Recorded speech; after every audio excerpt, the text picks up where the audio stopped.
Así que te gustan las historias de terror.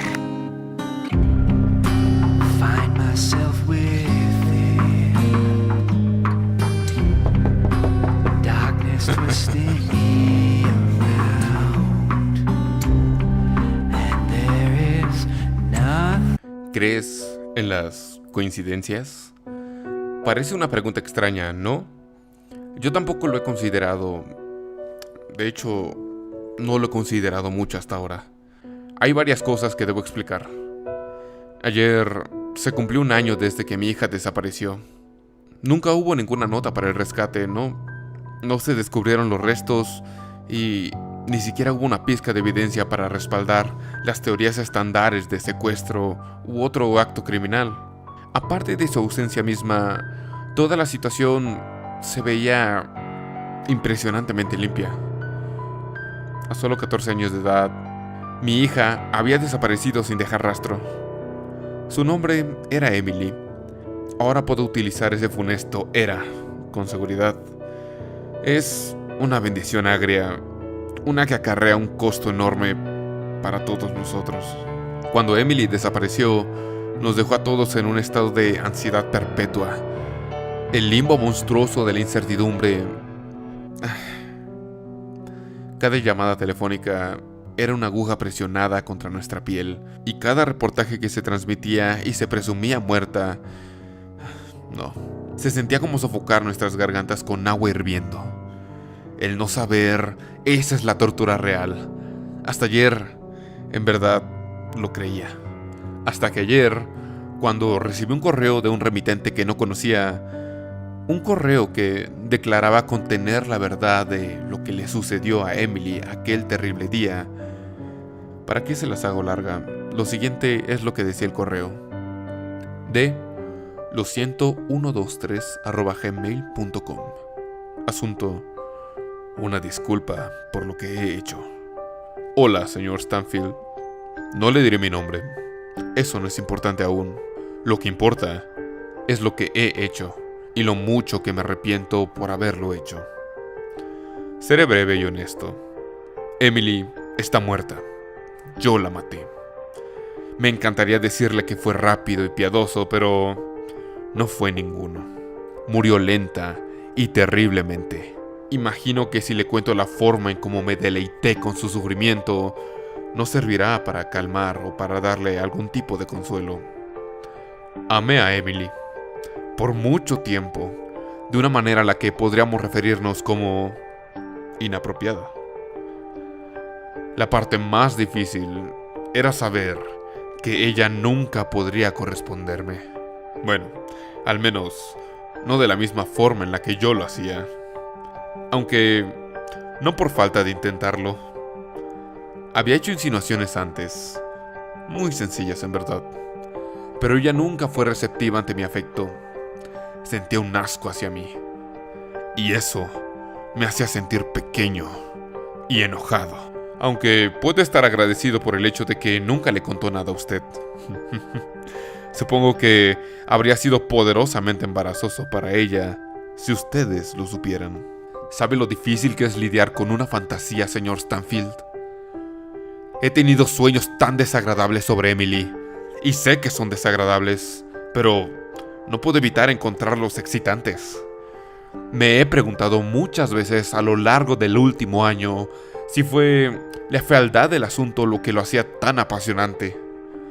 Cuando lo único que tienes es una fantasía que consideras inalcanzable, pasas mucho tiempo afinándola, como un escultor tallando una estatua, esperando hallar la perfección escondida en el granito. No importa cuántas veces aflojes las válvulas secretamente con tus manos, eso solo apagará la fantasía, pero no la destruirá. No la puedes destruir. Solo obtiene otro componente. Quizás son otros 15 minutos de tortura, otro grito. Quizás es una herramienta diferente que se añade a la caja.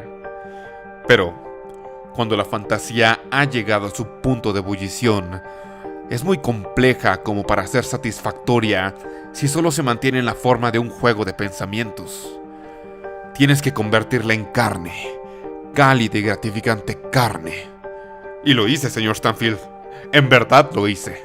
En verdad lo hice. Debo ser honesto. No fue tanto sobre querer vivir la fantasía, fue sobre querer saber si tenía en mí la voluntad de llevarla a cabo o no.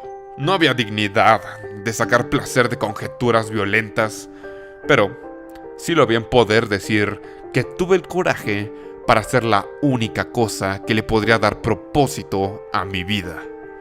Y hoy, hace un año, demostré que sí tenía coraje. Mis pequeñas indiscreciones estaban en el pasado y fui paciente, como un cocodrilo, y jugué el juego largo. Hice que Emily confiara en mí de nuevo con el paso del tiempo. Dejé que se sintiera cómoda cerca de mí, que bajara su guardia. Iba caminando hacia la escuela cuando al fin tomé la oportunidad para hacer mi jugada. Había seleccionado de antemano una cabaña malgastada en el bosque. Preparé unos grilletes e incluso encendí unas cuantas velas para efectos románticos. Aunque admito que más para mí que para ella. Emily estaba ansiosa al comienzo, pero logré convencerla de que visitara la pequeña cabaña conmigo. Detrás de nosotros, la puerta ya había sido cerrada con seguro antes de que ella viera la pistola que yo sostenía. Pero cuando lo hizo, se portó bien. No gritó. Debo decir que estaba un poco decepcionado por eso. No soy un pornógrafo, así que no seré atroz con los detalles de lo que hice. Estoy consciente de que fue perverso, pero poco importa el viento cuando eres un huracán. Toda mi vida fue una perversión oculta y encerrada. Emily fue el canal de esa perversión. Una parte de mí piensa que solo llegué a amarla porque era conveniente, porque era accesible. Usó un martillo, un cuchillo, un par de pinzas y un taladro mecánico. Fue más desordenado de lo que esperaba. Tanta sangre y tanto de lo demás. En total, pasaron horas hasta que al final murió. Lo cual admiro, pues nunca me dejó divertirme. Emily fue una chica fuerte. Debería estar orgullosa de ella, señor Stanfield. Para resguardar mi propio orgullo, me gustaría decir que no la violé antes de que muriera. No me pude forzar a cruzar esa barrera, sabiendo que sus ojos estarían en mí mientras sucedía. No, ese pensamiento me disgustaba. Murió, hasta donde sé, virgen. Una vez que había terminado con ella por completo y la euforia de todo ya había pasado, surgió en mí la realización de lo terrible que fue eso que hice. Mi placer se tornó en repugnancia y toda la dulzura que estaba dentro de mí mientras la mataba se sintió amarga. Me di cuenta de que no estaba destinado a ser un asesino, que eso no encajaba conmigo, que más allá del placer temporal del acto, el pensamiento de tomar la vida de alguien me indignaba. Fui un soñador que cometió un terrible, pero terrible error. Uno que le costó la vida a una joven prometedora. Si había un plan mayor del que todos somos parte, podía sentir que lo que yo había hecho fue un desvío de la ley natural. Estaba decepcionado por mis acciones y de mí mismo. Ese pequeño experimento me había reventado en la cara por completo. No tenía la habilidad para sobrellevarlo. Una vez que superé la ola inicial de miedo y pánico, corté el cuerpo de Emily en pedazos pequeños que eran fáciles de cargar. Tomé todos los pedazos, envueltos en tela, y los quemé en el bosque utilizando combustible. Luego de eso, enterré el lote de huesos achicharrados y cenizas, deseando que pudiese simplemente olvidarme de todo. Matar a Emily y hacer las cosas que le hice a su cuerpo no fueron actos de coraje. He comprendido esto a lo largo del último año. Fueron actos de obsesión y cobardía de una persona que no es lo suficientemente fuerte como para superar sus impulsos más oscuros. He estado invadido por la culpa, envuelto en recordatorios de la vida que he tomado y que nunca podré devolver. Es por eso que he decidido hacerlo más cortés, informarle que tomaré otra vida, la mía. Lo único más importante que puedo llegar a ser es ser un peligro para las personas que me rodean, una bomba de tiempo destinada a estallar y herir a otro inocente. Lo único altruista para una persona en mi posición es removerse a sí misma del problema. Lo siento por lo que le hice a Emily. No espero que me perdone, la verdad. Ni tampoco creo que lo merezca. Solo espero que esto le dé, no sé, algún tipo de cierre y que le permita seguir adelante. Mis más sinceras disculpas. Tras leer el correo, lloré por horas.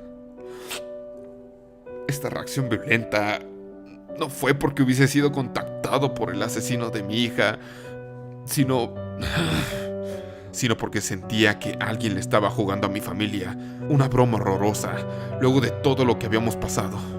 Y en el aniversario de la desaparición de Emily, para colmo, no se lo mostré a mi esposa o a mi hijo. Cargué con la cruz por mi propia cuenta y vestí un rostro valiente para ellos, sabiendo que el aniversario era duro para todos. No dejaría que el monstruo al lado de ese correo destruyera a mi familia. Pero esta mañana escuché un disparo sonoro desde la habitación de Joseph, mi hijo. Para cuando mi esposa y yo forzamos la puerta, era muy tarde. De alguna forma, había conseguido un arma y se disparó en la frente. Así que, con esto en mente, te lo preguntaré de nuevo. ¿Crees